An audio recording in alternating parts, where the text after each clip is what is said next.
اسی طرح محترم جناب تشریف لائے ہیں مولانا عبدالجبار صاحب ہیرا غازی خان سے.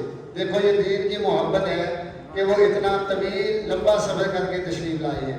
حافظ محمد سلیم صاحب ٹوبہ ٹیک سے تشریف لائے ہیں. جڑا والا سے تشریف لائے ہیں ہمارے دوست مولانا بنیامین صاحب, قاری عبدالماجد طیب صاحب, اور اوکارا سے تشریف لائے ہیں مولانا عبدالرؤوف صاحب. اور اسی طرح پاک بدن سے تشریف لائے ہیں محترم جناب پروفیسر محمد حسین بٹی صاحب. تو یہ دیکھو کتنی کتنی دور سے یہ دوست ہمارے تشریف لائے ہیں.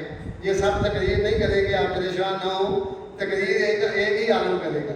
یہ سارے الحمدللہ 4 گھنٹے تقریریں کر سکتے ہیں. ویسے بٹی صاحب کے علاوہ سارے 4 5 گھنٹے تقریریں کرنے والے ہیں.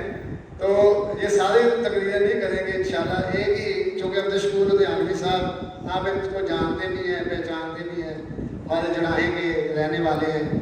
اللہ نے ان کو بڑی عزت سے نوازا ہے. اسکول کے ہیڈ ماسٹر بھی ہیں, اور سمندری جو سب سے بڑی مین مسجد ہے ہماری اس کے خطیب ہیں. تو یہ ہمارے برخوردار بھی ہیں, قاری عبدالغفار سلفی رحمۃ اللہ علیہ, ان کے یہ شاگرد بھی ہیں. تو ہم نے انہیں کو منتخب کیا ہے کہ یہ 25 سے 30 منٹ, اس سے زیادہ نہیں ہوگا, 25 سے 30 منٹ انشاءاللہ یہ بیان کریں گے. اس کے بعد عشاء کی نماز جو ہوتی ہے نا وہ تقریباً ہم پڑھتے ہیں 7:35 پہ. آج ہم 7:45 میں پڑھ لیں گے, 10 منٹ اس پہ اضافہ کر دیں گے تاکہ آپ جا کے کھانا کھا کے واپس جو ہے وہ تشریف لے آئیں اور آپ آ کے نماز تسلی کے ساتھ پڑھ سکیں, اور معزز مہمان جو ہے وہ بھی کھانا وغیرہ کھا لیں. تو آج جو نماز عشاء ہے وہ ہم 7:45 بجے پڑھ لیں گے, 10 منٹ لیے. تو اس طرح میں سب مہمانوں کو جو تشریف لائے ہیں ان کو اہلاً و سہلاً و مرحبا, اور ان کے آنے کا ہم بہت بہت شکریہ ادا کرتے ہیں. اسی طرح پیر محل سے تشریف لے کے آئے ہیں. ہاں جی اسی طرح تشریف لائے ہیں جی جنوبی پنجاب کے صدر ہیں نوید اقبال صاحب. یہ بھی ماشاءاللہ اسکول ٹیچر ہیں, ایم فل ہیں, بڑے اعلیٰ تعلیم یافتہ ہیں. تو یہ خانے وال سے ماشاءاللہ جنوبی پنجاب سے تشریف لائے ہیں. محترم اسلم چیمہ صاحب پیر محل سے تشریف لائے ہیں. ان کی یہ بڑی مہمان عزت نوازی ہے, ہمارے پہ کرم نوازی ہے کہ وہ تشریف لائے ہیں. مہمانوں کا سن کے کہ میری بھی ان کے ساتھ ملاقات ہو جائے گی. یہ نیب ناظم اعلیٰ ہیں مرکزی بیت اہل حدیث صوبہ پنجاب کے, اور ان کے ساتھ جناب حافظ بشارت صاحب تشریف لائے ہیں جو کہ صدر اہل حدیث یوتھ فور تحصیل پیر محل کے. تو یہ تمام معزز مہمان جو تشریف لائے ہیں ہم ان کو اہلاً و سہلاً و مرحبا کہتے ہیں. اور اسی طرح ہمارے دوست جو بہت ہی پیارے دوست ہیں مولانا بشارت علی بھٹر صاحب, یہ بھی ماشاءاللہ اسکول کے ہیڈ ہیں. اللہ نے ان کو بڑی عزت سے نوازا ہے. تو اللہ نے سب کو مقامات عطا کیے ہیں. ان میں سے زیادہ نہیں بلکہ سارے میں کہوں گا جامعہ تعلیم الاسلام مامو کانم کے فیض یافتگان ہیں. صوفی محمد عبداللہ رحمۃ اللہ علیہ, ان کا جو دینی ادارہ مامو کانم میں اس کے بڑے ہوئے ہیں, دین کا کام بھی کر رہے ہیں, اور اللہ نے دنیاوی عزتوں سے بھی نوازا ہے. دعا اللہ تبارک و تعالیٰ ان کو مزید عزتوں سے نوازے. اللہ تبارک و تعالیٰ ان کا یہاں آنا قبول و منظور فرمائے. یہ ان کی دینی محبت ہے جس کی وجہ سے یہ یہاں پہ تشریف لائے ہیں. تو اسی طرح ہمارے دوست ایک تشریف لائے ہیں ساہیوال سے شفیق ناز صاحب. تو اتنے زیادہ دوست ہیں کہ کسی کا نام شاید ذہن سے رہ جائے تو وہ ناراضگی کا اظہار نہ کرے, کیونکہ ماشاءاللہ اتنے دوست تشریف لائے ہیں. تو ہم سب کو اہلاً و سہلاً و مرحبا کہتے ہیں. تو یہ اصل میں مبارکباد دینے کے لیے آئے تھے, تو ہم نے ان کی مبارکباد کو قبول کر لیا. یہ تو پہنچ کے انہوں نے مبارکباد دی ہے. تو اللہ تبارک و تعالیٰ ان کا آنا جو ہے وہ قبول و منظور فرمائے. تو ہم میں بلا تاخیر دعوت خطاب دیتا ہوں مولانا عبدالشکور دیانوی صاحب کو کہ وہ آدھا گھنٹہ 10 منٹ نہیں, وہ کہتے تھے 10 منٹ لگا دوں گا لوگ کہیں تھک نہ جائیں. تو ہمارے لوگ تھکتے نہیں انشاءاللہ. تو آپ آدھا گھنٹہ ٹائم لگائیں. ہم نے نماز کا ٹائم 10 منٹ بڑھا دیا ہے اسی لیے تاکہ آسانی کے ساتھ جو ہے وہ دوست. تو محترم اسلم چیمہ صاحب بھی تشریف لے آئے ہیں, تو ہم ان کو خوش آمدید کہتے ہیں. حافظ بشار صاحب کو خوش آمدید کہتے ہیں. ان کا بہت شکریہ انہوں نے ٹائم نکالا. جزاک اللہ.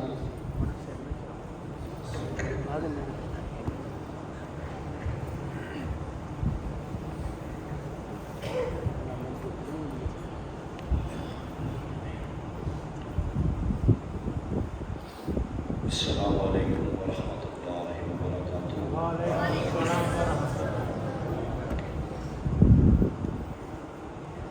الحمدللہ وحدہ والصلاۃ والسلام علی من لا نبی بعدہ. اما بعد أعوذ بالله السميع العليم من الشيطان الرجيم من همزه ونفخه ونفسه بسم الله الرحمن الرحيم ويقطعون ما أمر الله به أن يوصل صدق الله مولانا العظيم۔ ہر قسم کی حمد و ثنا، تعریف و توصیف، کبریائی، بڑائی، بزرگی اللہ ذوالجلال والاکرام کے لیے کہ جو ذات باری تعالی ہم سب کی خالق، مالک، رازق، مشکل کشا، حاجت روا، بگڑیاں بنانے والی، نفع اور نقصان، کامیابی اور ناکامی، زندگی اور موت، تندرستی اور بیماری، تندرستی اور خوشحالی، بیٹے اور بیٹیاں، جنت اور جہنم، الغرض اس کائنات کے ایک ایک ذرے کی واحد بلا شرکت غیر مالک، مختار اور معبود ذات ہے، اس کے لیے اور درود و سلام امام الانبیاء، سید الانبیاء، جناب محمد الرسول اللہ صلی اللہ علیہ وآلہ وسلم، آپ کی ذات اقدس و مطہر کے لیے کہ جن کو خالق کائنات، مالک کائنات نے امام کائنات،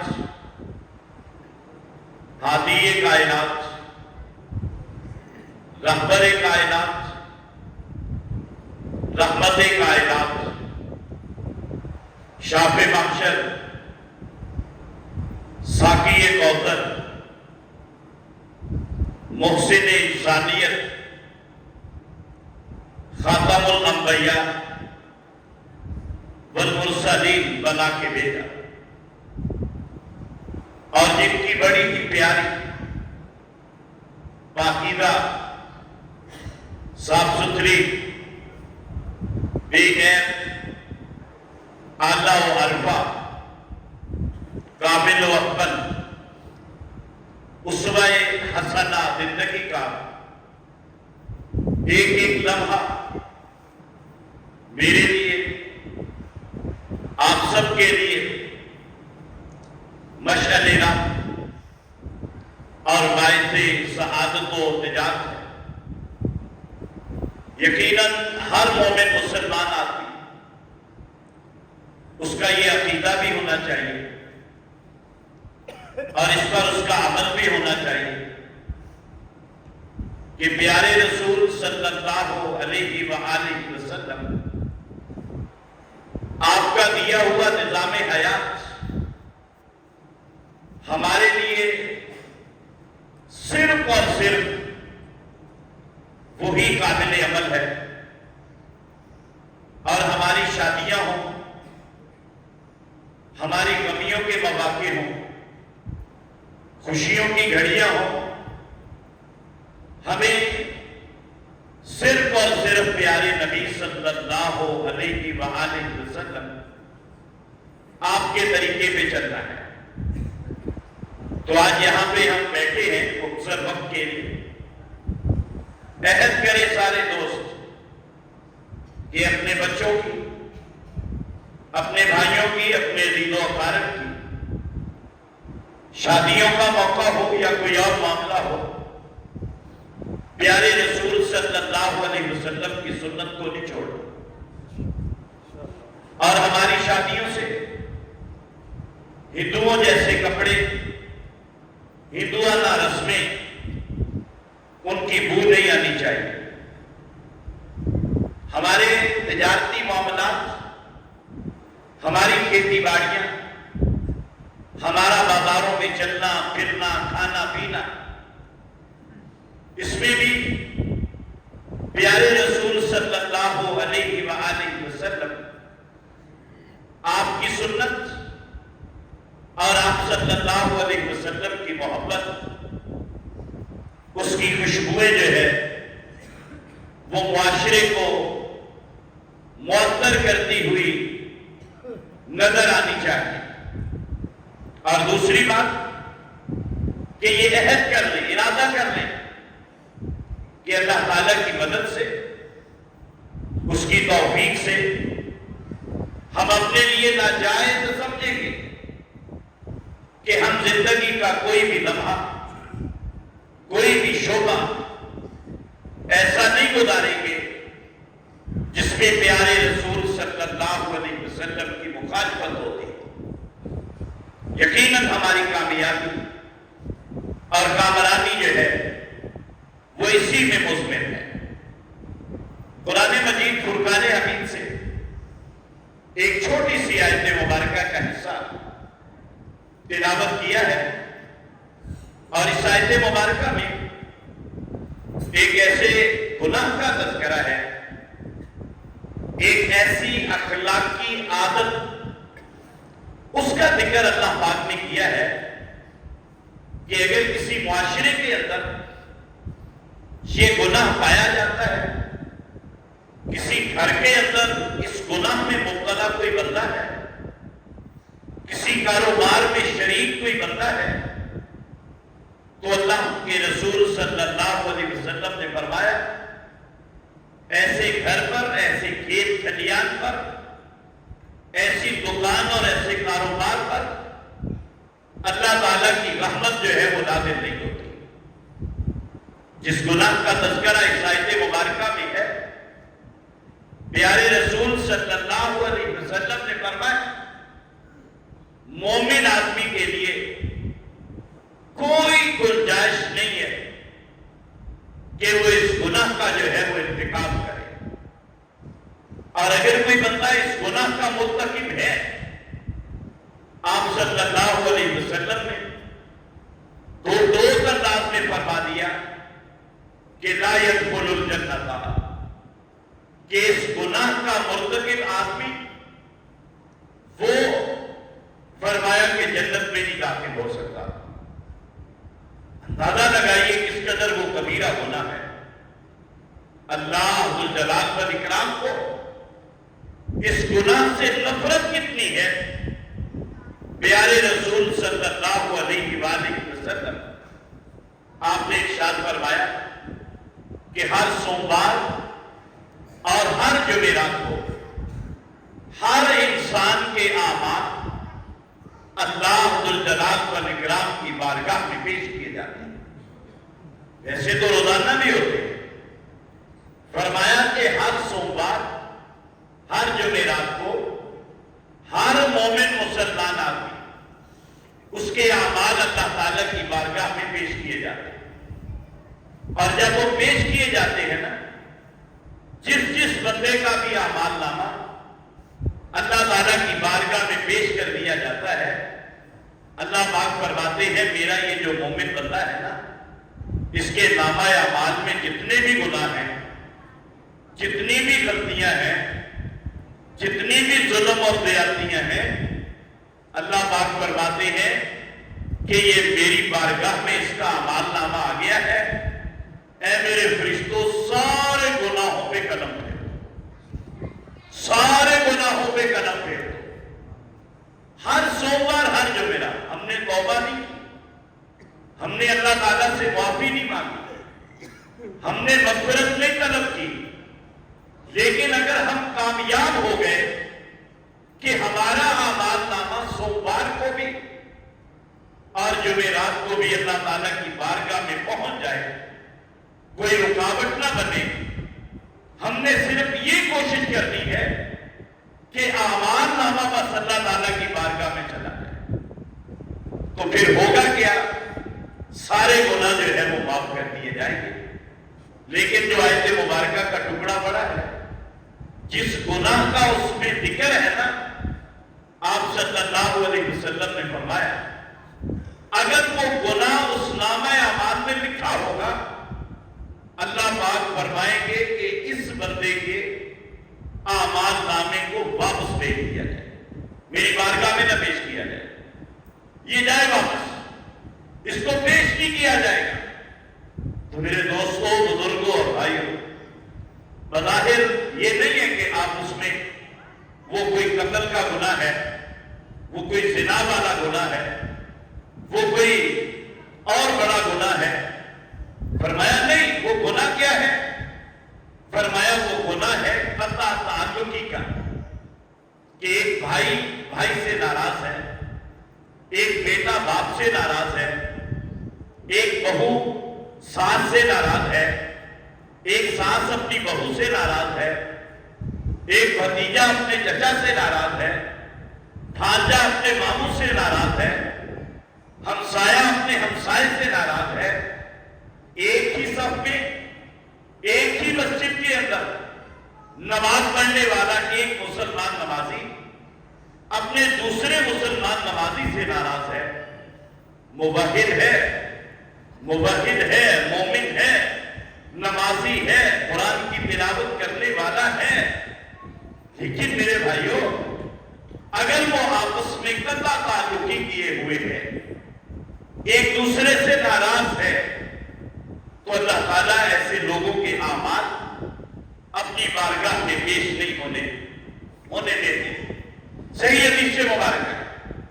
اور آپ صلی اللہ علیہ وسلم نے فرمایا کہ لا یحل لمسلم، کسی بھی مسلمان آدمی کے لیے، کسی بھی مومن آدمی کے لیے حلال نہیں ہے. جو چیز حلال نہیں نہ ہوتی وہ حرام ہوتی ہے. فرمایا کہ کسی بھی مومن کے لیے جائز نہیں کہ وہ اپنے دوسرے مسلمان بھائی سے ناراض رہے 3 دن تک کے لیے، 3 دن تک کے لیے ناراض رہے. کیونکہ 3 دن سوموار منگل بہت آگے جمعرات آ جاتی ہے، جمعہ ہفتہ اتوار آگے سوموار آ جاتی ہے. 3 دن تک ناراض نہیں رہنا. اگر ناراض رہے اعمال نامہ واپس آ جائے گا، بہت بڑا نقصان ہو جائے گا، بہت بڑا نقصان ہو جائے گا. اب دل کے اندر سوال پیدا ہوتا ہے کہ جناب اگر 3 مہینے 3 دن سے زیادہ ہو گیا ہو پھر کیا ہوگا میرے ساتھ؟ فرمایا اگر 3 دن سے زیادہ کوئی مسلمان دوسرے مسلمان سے ناراض ہے، رشتہ دار ہے، وہ غیر رشتہ دار ہے، فرمایا اس کے نامہ اعمال میں لکھ دیا جاتا ہے گناہ کتنا کا صفحہ کی دمے کی، جیسے اس نے دوسرے مسلمان کو قتل کر دیا. میرے بھائیوں، ہو سکتا ہے آپ نے کبھی مرغی بھی ذبح نہ کی ہو، آپ نے کبھی مچھر بھی نہ مارا ہو، لیکن نامہ اعمال بھرا پڑا ہے قتل کے گناہوں کے ساتھ، کہ اس نے ایک آدمی کا خون بہا دیا ہے. اور خون بہانا کتنا بڑا جرم ہے. فرمایا کہ اگر زمین اور آسمان کی ساری مخلوقات مل جائے اور ایک آدمی کے ناجائز قتل کے اندر وہ شامل ہو جائے، اللہ پاک فرماتے ہیں مجھے کوئی پرواہ نہیں ہے، میں سب کو جو ہے وہ جہنم کے اندر ڈالوں گا. تو میرے بھائیوں، اسی طرح ایک سوال اور بھی ہوتا ہے نا کہ ایک بندہ فوت ہو گیا، وہ ناراض تھا. یہ بھی صحیح حدیث مبارکہ ہے، شیخ البانی رحمہ اللہ نے اسے حسن قرار دی ہے. ان ماتا، ایک آدمی ناراض تھا، غصے تھا، قطع تعلقی تھی، بیٹا تھا باپ سے ناراض تھا، باپ تھا بیٹے سے ناراض تھا، رشتہ داروں میں ناراضگی تھی، ہمسایوں میں ناراضگی تھی، مسجد کے نمازیوں میں ناراضگی تھی، محلے داروں میں ناراضگی تھی، رشتہ داروں میں ناراضگی تھی، لیکن اسی حالت میں وہ فوت ہو گیا. بہت سخت الفاظ ہے، ان ماتا دخل اللہ. میرے بھائیوں، یہ کوئی الفاظ کسی عالم کے نہیں، ہمارے کسی استاد کے نہیں، یہ کسی مسلک کی بات نہیں. یہ کسی فقہ کی بات نہیں ہے، بلکہ یہ تو اس ہستی اقدس و مقدس کا قول ہے کہ اگر ان کی زبان سے نکلے ہوئے ایک کلمے پر بھی ہمارے دل کے اندر شک پیدا ہو جائے، شبہ پیدا ہو جائے گا، تو یاد رکھیے ہمارا ایمان جاتا رہے گا، ہمارا ایمان جاتا رہے گا۔ فرمایا ان ماتا، اگر اسی حالت میں وہ فوت ہو گیا، دخل اللہ، فرمایا آپ صلی اللہ علیہ وسلم نے وہ جہنم کے اندر سیدھا ہی داخل ہو گیا۔ یہ چھوٹا سا گناہ ہے، یہ کوئی معمولی جرم ہے۔ سوال تو دل کے اندر اٹھتا ہے نا کہ یار یہ قطع تعلقی کو اتنا بڑا جرم کیوں قرار دے دیا گیا؟ حالانکہ ہم نے تو رشتہ مانگا بھائی سے، بہن سے اس نے رشتہ نہیں دیا، ناراض ہو گئے۔ حالانکہ صحابہ کرام کی مثالیں موجود ہیں، جناب سیدنا ابوبکر کی، جناب سیدنا عمر فاروق کی، جناب سیدنا عثمان کی رضوان اللہ علیہ، رشتے پیش کیے لیکن جواب دے دیا، ناراض نہیں، رشتہ مانگا جواب دے دیا، ناراض ہو، 1 منٹ پانی کا معاملہ تھا، ناراض ہو گئے، کھیت کی وٹ جو ہے اس کو چھانکنے کا معاملہ تھا، اس پہ ناراض ہو گئے۔ معمولی باتوں پہ ناراضگیاں، چھوٹی چھوٹی باتوں پہ ناراضگیاں۔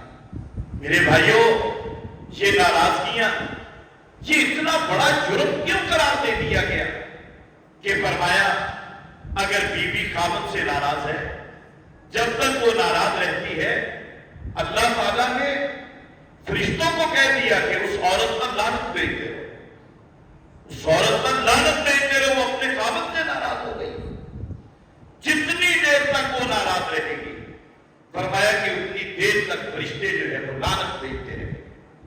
تو میرے بھائیوں سوال اٹھتا ہے کہ یہ اتنا بڑا گناہ کیوں بنا دیا اللہ تعالیٰ نے؟ حالانکہ معاملہ حساس بھی ہے، غلطیاں ہوتی رہتی ہیں، لیکن اتنا بڑا کیوں قرار دے دیا گیا؟ اگر ہم بخاری شریف کو پڑھیں گے نا تو ہمیں وہ حدیث مبارکہ ملے کہ جب اللہ عز و جل نے اپنی مخلوقات کو پیدا کر دیا، اور مخلوقات کو پیدا کرنے کے بعد یہ جو رحم ہے، صلہ رحمی ہے، تعلق ہے، رشتہ داری ہے، اس نے بے حق الرحمن، اس نے اللہ تعالیٰ کو ایسے پکڑ لیا، اللہ تعالیٰ کو پکڑ لیا، اور اللہ تعالیٰ نے پوچھا کہ بھی بات کیا ہے؟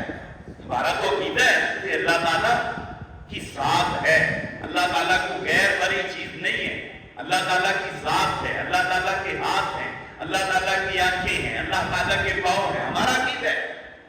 اللہ تعالیٰ عرش پہ مستوی ہے، ہمارا عقیدہ ہے۔ یہ نہیں کہ اللہ تعالیٰ لا مکان ذات ہے، لا زمان ذات ہے، وہ نہ زمین پہ ہے، نہ آسمان پہ ہے، وہ ہر جگہ پہ ہے، اللہ تعالیٰ کا علم ہر جگہ پہ محیط ہے۔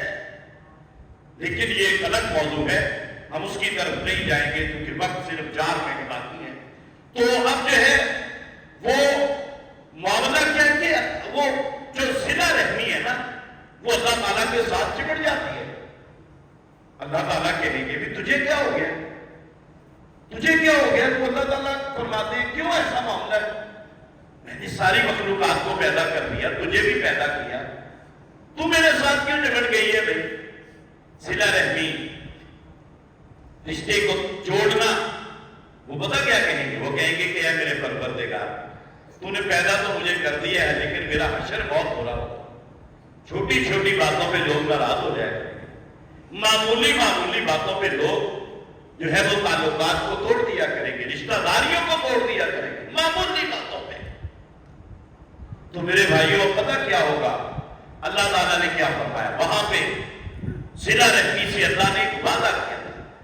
جب یہ حدیث پڑھی نا، پھر مجھے سمجھ آ گئی بات کہ اس گناہ کو اتنا بڑا کیوں قرار دے دیا گیا ہے، اس کا معاشرے اللہ تعالیٰ کے ہاں اتنا بڑا کیوں اللہ تعالیٰ نے اسے قرار دے دیا ہے، اللہ تعالیٰ کو اس سے اتنی نفرت کیوں ہو گئی ہے؟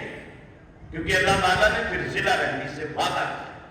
اللہ تعالیٰ نے وعدہ کیا، اللہ تعالیٰ نے فرمایا کہ دیکھ جو تجھے ملائے گا نا، میں اس سے مل جاؤں گا، جو تجھے ملائے گا میں رب العالمین اس سے مل جاؤں گا، اور جو مجھے توڑے گا میں رب العالمین سے اپنا رشتہ توڑ لوں گا۔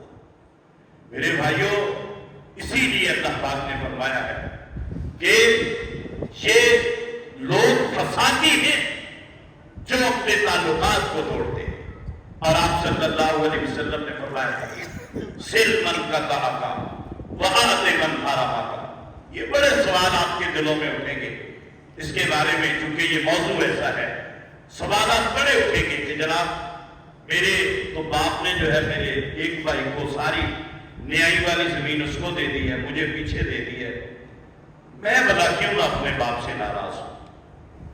میرے باپ نے جو بنا بنایا گھر تھا وہ میرے چھوٹے بھائی کو دے دیا ہے، میں بڑا ہوں، ساری زندگی میں نے کمایا ہے، میں نے اپنے بھائیوں کو بھی پالا ہے، والدین کو بھی پالا ہے، بلکہ میں نے تو اپنے بچوں، اپنے بھائیوں کے بچوں کو بھی پالا ہے، اور اب مجھے دیا ہی کچھ نہیں ہے۔ آپ کہتے ہیں ناراض نہ ہوں میں والد سے، لیکن آپ صلی اللہ علیہ وسلم نے فرمایا سل من قطعک وآت من حرمک، کہ جو بندہ تجھ سے رشتہ توڑتا ہے نا اس سے جوڑو، جو رشتہ توڑتا ہے اس سے جوڑو، اور اگر کوئی بندہ ظلم زیادتی کرتا ہے اس سے رشتہ نہیں توڑنا تم نے۔ میں نے بڑا مطالعہ کیا حدیث مبارکہ کا، قرآنی آیات کا، کہ کہیں سے کوئی ایسا معاملے کا پتہ چل جائے کہ جس کی وجہ سے رشتہ توڑنے کی اجازت مل سکے۔ بڑا تلاش کیا میں کہ یار کوئی ایسا عذر کہ یار اگر یہ پایا جاتا ہے نا میں رشتہ داری توڑ دوں، اس سے تعلق کو منقطع کر دوں، کوئی ایسا گناہ، کوئی ایسا ظلم۔ بڑا تلاش کیا میں نے، مجھے سیدہ عائشہ صدیقہ طاہرہ رضی اللہ تعالیٰ عنہ، مجھے ان کا واقعہ بھی ذہن میں آیا، وہ بھی میں نے پڑھا کہ جب آپ پہ الزام لگایا گیا، ذرا غور کریں، پیارے رسول صلی اللہ علیہ وسلم کی زوجہ محترمہ ام المومنین ہیں کہ جن کے رشتے کا انتخاب اللہ تعالیٰ نے کیا تھا، اس پاک دامنہ ہماری ماں پہ الزام لگایا، اور الزام لگانے والوں میں ان کا ایک اپنا رشتہ دار بھی شامل تھا، ان کا اپنا ایک رشتہ دار بھی شامل تھا، اور وہ تھا بھی ایسا کہ اس کا سارا خرچہ جناب ابوبکر صدیق رضی اللہ تعالیٰ نے اٹھایا۔ اور آپ نے پتہ کیا کیا؟ آپ نے ارادہ کر لیا کہ یار اب اس سے نا میں اپنا وہ تعلق نہیں رکھوں گا، اس نے اتنا بڑا ظلم کیا ہے، مومنوں کی ماں پہ الزام لگا دیا، آپ صلی اللہ علیہ وسلم کی زوجہ محترمہ پہ الزام لگا دیا۔ اندازہ لگائیے جس کی بیٹی پہ الزام لگانے والا کوئی بندہ اور جھوٹا الزام لگانے والا کوئی بندہ، اس بندے کی کیفیت کیا ہوتی ہے۔ جب انہوں نے ارادہ کیا نا، بھی بتایا نہیں کسی کو، دل کے اندر ارادہ ہی کیا ہے، اللہ پاک نے آسمانوں سے جبریل امین کو بھیج دیا۔ قرآن کی آیات دیکھیں کہ وَلَا يَعْتَلِ أُولُو الْفَضْلِ مِنْكُمْ وَالسَّعَةِ، کیا میرے محبوب، میرے صدیق، میرے بندے صدیق کو بلاؤ اور اسے یہ آیت سناؤ کہ قسمیں نہ اٹھاؤ، اگر اللہ نے تمہیں وسعت دی ہے نا تو قسم نہ اٹھانا کہ میں اب ان کے ساتھ کوئی تعلق نہیں رکھوں گا، ان کے ساتھ کوئی تعاون نہیں کروں گا۔ آپ نے جناب ابوبکر صدیق کو بلایا نا اور پوچھا، انہوں نے کہا جی واقعی میں نے قسم اٹھا لی تھی کہ اب میں اپنے اس قریبی رشتہ دار کے ساتھ جو ہے وہ کوئی تعلق نہیں رکھوں گا۔ آپ نے جب آیت پڑھ کے سنائی، جناب صدیق اکبر نے قسم کا کفارہ لیا اور اس کے بعد کہا کہ جی اب میں اس کے ساتھ اسی طرح تعلق کو قائم رکھوں گا۔ آپ کے ذہن میں آتا ہوگا معاملہ کعب بن مالک کا کہ جناب ان سے قطع تعلقی کر دی گئی تھی، ان کے ساتھ سوشل بائیکاٹ کر دیا گیا تھا۔ میں نے اس پہ بھی غور کیا کہ اگر کسی بندے نے کوئی اتنا بڑا گناہ کیا ہو کیا اس کے ساتھ یہ جائز ہوگی؟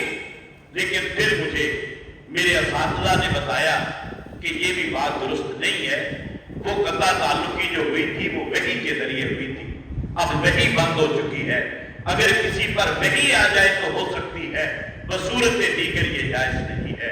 تو میرے دوستوں، بزرگوں اور بھائیوں، آج کی اس مختصر مجلس، اس کا پیغام یہی ہے کہ اگر کوئی بھائی اپنے کسی رشتہ دار سے، اپنے کسی محلے والے سے، گاؤں والے سے ناراض ہے، میرے بھائیوں ہماری ناراضگیاں کیا ہیں کہ جناب میاں صاحب آ رہے ہیں جی تو گیا نہیں، میں تیرے نال ناراض ہاں، لاہور جانا سی جی اج جلسے تے تو کیوں نہیں گیا ہے جی؟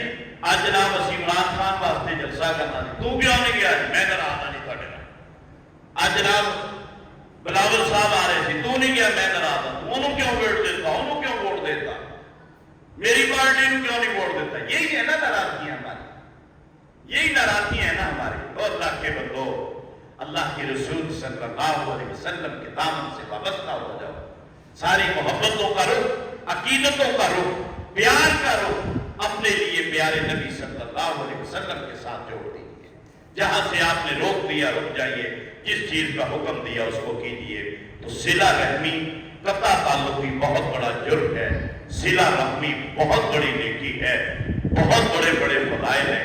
اس کے بارے میں انشاءاللہ پھر کبھی کوئی بات انشاءاللہ کریں گے۔ باقی حافظ محترم عبدالرزاق صاحب، انہوں نے چونکہ میرا تو یہ اپنا گاؤں ہے اور آپ گاؤں والے میرے تو محسن ہیں، میرے استاد محترم قاری عبدالغفار صاحب، اللہ پاک ان کو غریق رحمت فرمائے، ہم تو ان کا صدقہ جاری ہے۔ اب دیکھیں نا، میں نے دین پڑھا ہے، نیکی نہیں ہے، بہت بڑے عالم نہیں ہے، بس تھوڑا بہت کچھ احادیث قرآن پڑھ گئے ہیں، لوگوں کو بتاتے ہیں۔ اب وہ اپنی قبر میں پڑے ہوئے ہیں، لیکن کیا ان کو اس کا اجر نہیں ملے گا کہ انہوں نے مجھے اس طرف لگایا تھا؟ یقیناً ملے گا۔ مجھے یہاں سے لے کر گئے بس کے اوپر، پھر ماموں کانجن چھوڑ کے آئے۔ حافظ عبدالرزاق صاحب وہاں پہ پہلے سے موجود تھے، حافظ عبدالستار صاحب موجود تھے، ان سے ملاقات کروا کے آئے، کوئی بھی مسئلہ ہو آپ نے ان سے ملنا ہے۔ تو میں تو بہرحال یہاں پہ ایسے ہی آتا ہوں جیسے یہ میرا اپنا گھر ہے، اور آپ دوستوں نے بھی جتنی محبت کی ہے، بہرحال ہم نہیں آپ کا شکریہ ادا کر سکتے۔ میرے گاؤں میں بھی مسجد کے بنانے کا معاملہ تھا، بہرحال میں یقیناً ہمارے پاس الفاظ نہیں ہے کہ آپ دوستوں نے اتنا تعاون کیا، اتنا تعاون کیا کہ جو جگہ ہم نے دی تھی مسجد کے لیے، اس بندے نے کہا کہ میں یہاں پہ مسجد نہیں بننے دوں گا۔ ہم نے بالکل اسی دن جو ہے، کیونکہ مسجد منظور ہو چکی تھی، 1 کنال جگہ لی، پیسے کوئی نہیں تھے ہمارے پاس۔ اب آپ کے دوستوں کا وہ مسجد بھی آپ دوستوں کا صدقہ جاری ہے، آپ نے اس جگہ کے پیسے ماشاءاللہ دیے، وہ مسجد اب چل رہی ہے، جاری و ساری ہے۔ تو اس لیے میں تو یقیناً یہ بھی نہیں کہہ سکتا کہ جی میں آپ دوستوں کا شکریہ ادا کروں، کیونکہ میرے پاس تو شکریہ ادا کرنے کے بھی الفاظ نہیں ہیں۔ باقی جتنے بھی دوست ہم آئے ہیں، ان کی طرف سے میں ان کا نمائندے کے طور پر میں آپ گاؤں والوں کا بھی شکریہ ادا کرتا ہوں، اور جتنی محبت محترم ہمارے پیارے بڑے بھائی عبدالرزاق صاحب نے ہمیں دی ہے، یقیناً ہم لوگ جو ہیں وہ اس کو نہیں بھولیں گے، اور اللہ تعالیٰ ان کے علم میں، ان کے عمل میں اللہ رب العالمین برکت نازل فرمائے۔ اور جس طرح آپ دوستوں نے محبت دی ہے ہمارے استاذ محترم کو، اور پھر اس کے بعد ہمارے اس پیارے بھائی کو، یقیناً آپ بھی اس میں مبارکباد کے مستحق ہیں۔ اور پھر آج کی مجلس کے آپ دولہا کہہ رہے ہیں، آپ صاحب کے بیٹے ہیں ماشاءاللہ، حفظ القرآن کی تکمیل ہوئی ہے۔ اب ہم دیکھتے رہتے ہیں سوشل میڈیا پہ، تقریباً آئے روز ہر مہینے کے اندر کچھ دنوں کے بعد، یہ بھی آپ کا ایک اچھا سلسلہ ہے، جمعے کی نماز کے بعد ہم دیکھتے رہتے ہیں فیس بک پہ کہ جناب اس دفعہ جی ہمارے ایک اور حافظ نے حفظ القرآن مکمل کر لیا، ایک اور نے مکمل کر لیا۔ میرے بھائیوں، یہ آپ لوگوں کا صدقہ جاریہ ہے، یہ آپ گاؤں والوں کا صدقہ جاریہ ہے کہ لوگ قرآن کو حفظ کر رہے ہیں، بچیاں دین کی تعلیم حاصل کر رہی ہیں، بچے دین کی تعلیم حاصل کر رہے ہیں۔ یقیناً آپ لوگ اس میں بہت ہی زیادہ سعادت مند ہیں کہ اللہ تعالیٰ نے آپ کا وقت، آپ کا مال اپنے دین کے لیے جو ہے وہ چن لیا ہے۔ یہ مسجد دیکھ کر، مدرسہ دیکھ کر خوشی ہوتی ہے، اور یقیناً یہ مسجد اور مدرسہ اور یہ ادارہ اور یہاں کی کارکردگی اور جس طرح آپ سرپرستی کر رہے ہیں، یقیناً ہمارا یہ پورے کا پورا علاقہ، آپ لوگ جانتے ہیں سب سے پہلے یہیں پہ مسجد تھی ہمارے اس مسجد کی، باقی یہ ہمارے 40-50 گاؤں بلکہ زیادہ ہو جائیں گے یہ پیر مالک جانا روڈ سے لے کر آپ ادھر شورکوٹ روڈ تک جو جاتا ہے، اس کے درمیان میں جتنے گاؤں ہیں ان میں ایک بھی گاؤں ایسا نہیں تھا جہاں پہ ہماری کوئی مسجد تھی، ایک بھی گاؤں ایسا نہیں تھا۔ لیکن اب الحمدللہ 333 میں بھی بن گئی ہے، جڑاہا میں بھی بن گئی ہے جی، اور قریب بمی پورہ میں بھی بنی۔ بمی پورہ میں جو بنی ہے وہ بھی ہمارے ساتھ ہی پڑھتے تھے، قاری اعظم صاحب، ان کو بھی قاری صاحب چھوڑ کے آئے تھے ماشاءاللہ، وہ ماموں کانجن میں، وہ بھی ماموں کانجن سے بڑے ہوئے۔ اور آج جتنے بھی میرے دوست تشریف لائے ہیں ہم سب کلاس فیلو ہیں۔ یہ بھی ایک دینی محبت ہے۔ دیکھیں ہم 1999 میں فارغ ہوئے ہیں ماموں کانجن سے، 1999 میں فارغ ہوئے ہیں، اور آج آپ دیکھ لیں 24-25 سال ہو گئے ہیں۔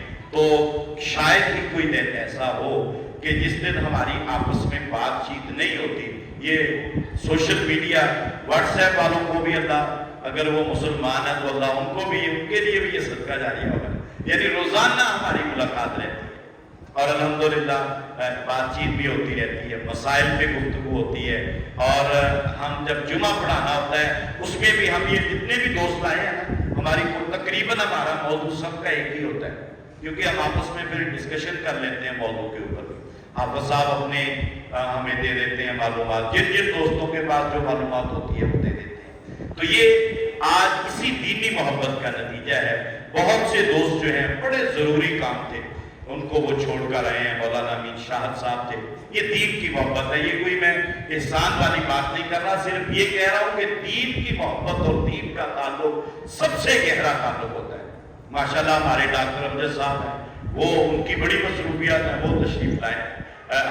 ہمارے ساتھ بشارت صاحب ہیں، ان کی والدہ محترمہ کا آپریشن تھا، میرے دل میں تھا کہ شاید نہیں آئیں گے، لیکن ابھی آپریشن تھیٹر میں ان کی والدہ گئی نہیں تھی۔ ہم نے کہا یار چلتے ہیں، اور وہ ہمارے ساتھ جو ہے وہ چل پڑے۔ اپنی والدہ کو ملنے کے بعد جو ہے وہ تشریف لے آئے، ان کے بھائی وہاں پہ ہیں، ان کے باقی دو کارب وہاں پہ ہیں۔ یہ ایک دینی محبت ہے، یہ ہے ایک دینی محبت۔ اس لیے میرے بھائیوں، اس دین کو اور اس کی محبت جو ہے، کیونکہ اللہ کے لیے جو محبت ہوتی ہے یہ بھی بہت بڑی نعمت ہے۔ دوبارہ وقت میرا 5 منٹ میں نے آپ کا زائد لے لیا، تو اللہ تعالیٰ ہم سب کا حامی و ناصر ہو۔ میں ایک مرتبہ پھر اس پورے گاؤں والوں کو مبارکباد پیش کرتا ہوں۔ آپ دوستوں کا یہ دینی ادارہ اور یہ دینی آپ کے معاملات، ان کو دیکھ کر دلی خوشی ہوتی ہے کہ بڑے بڑے شہروں میں اتنا دین کا کام نہیں ہو رہا، اتنی سرپرستی نہیں ہو رہی۔ آپ لوگ پورے علاقے کی سرپرستی کر رہے ہیں۔ جہاں جہاں پر بھی مسجد بنتی ہے اس میں کسی نہ کسی طریقے میں آپ دوستوں کا حصہ ضرور ہوتا ہے، ضرور ہوتا ہے۔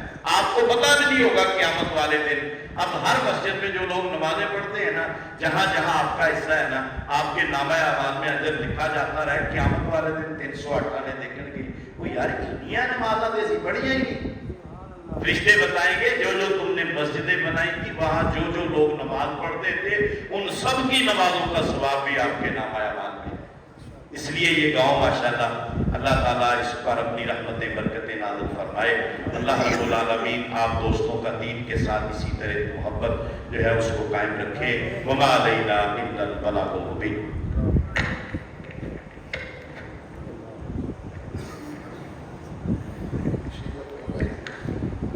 جزاک اللہ حسن جزاک۔ حقیقتاً جو باتیں آپ نے کی ہیں اس میں کوئی شک و شبہ کی گنجائش نہیں ہے۔ تو ہمارے ساتھی جو آئے ہیں میں ان کو تھوڑا سا یہ بتا دوں اپنے ادارے کے بارے میں کہ الحمدللہ شعبہ حفظ میں تقریباً 65 بچے جو ہیں شعبہ حفظ میں تعلیم حاصل کر رہے ہیں، جن کو پڑھانے کے لیے 3 اساتذہ جو ہیں یعنی کہ 3 قودا صاحبان جو ہیں ان کی خدمات حاصل ہے۔ اور ہم نے پچھلے سال سے شعبہ کتب بھی شروع کیا ہے، تو 2 سال اس کے بھی ہو گئے ہیں الحمدللہ۔ اس میں جو دوسری کلاس ہے اس میں 8 بچے ہیں اور پہلی کلاس میں 4 بچے ہیں، 4 اسٹوڈنٹ ہیں، اور وہ 9th اور 10th کی بھی ساتھ ساتھ جو ہے الحمدللہ تیاری کر رہے ہیں۔ تو وفاق المدارس کا بھی امتحان پچھلے سال دیا بچوں نے، الحمدللہ بہت اچھے نمبر لیے۔ اس کے لیے بھی 3 اساتذہ جو ہیں وہ ان کو تعلیم دینے پہ کمر بستہ ہے الحمدللہ۔ اسی طرح بچیوں کا جو ہے ادارہ ہم نے وہاں پہ وہ مقامی بچیوں کے لیے ہے، لیکن اس میں شعبہ حفظ، ترجمۃ القرآن، درس نظامی اور سلائی سینٹر ہے۔ تو 3 ٹیچر ان کے لیے ہیں. اس طرح کل ملا کے تقریباً 10 سے 12 افراد جو ہیں وہ دین کی خدمت میں الحمدللہ مصروف ہیں. تو لہٰذا جو بچے اگر ان کو بھی شامل کر لیا جائے تو طلباء و طالبات کی تعداد تقریباً 300 سے تجاوز کر جاتی ہے الحمدللہ. تو یہ سب واقعات جو ہمارے دوست یہاں پہ بیٹھے ہیں ان کی محنت ہے، ہماری تو کوئی محنت نہیں. ہم تو کہیں پہ چندہ لینے کے لیے بھی نہیں جاتے کسی مسجد میں. الحمدللہ انہی کے تعاون سے یہ اخراجات جو ہیں وہ پورے ہوتے ہیں. اللہ تبارک و تعالیٰ ان سب کو جزائے خیر عطا فرمائے. تو اب میں چونکہ ٹائم کافی ہو رہا ہے تو ڈاکٹر امجد صاحب کو دعوت ہوگا وہ تشریف لائیں. تو ہم ڈاکٹر صاحب کو چونکہ انہوں نے جیسے میں نے آپ کو شروع میں بتایا کہ ماشاءاللہ انہوں نے ہجرت حبشہ جو کتاب لکھی ہے اس میں ان کو صدارتی ایوارڈ ملا ہے. صدر مملکت جناب آدم علوی صاحب نے اسی سال ان کو صدارتی ایوارڈ دیا ہے. تو ہم بھی ان کی خدمت میں جیسے ایک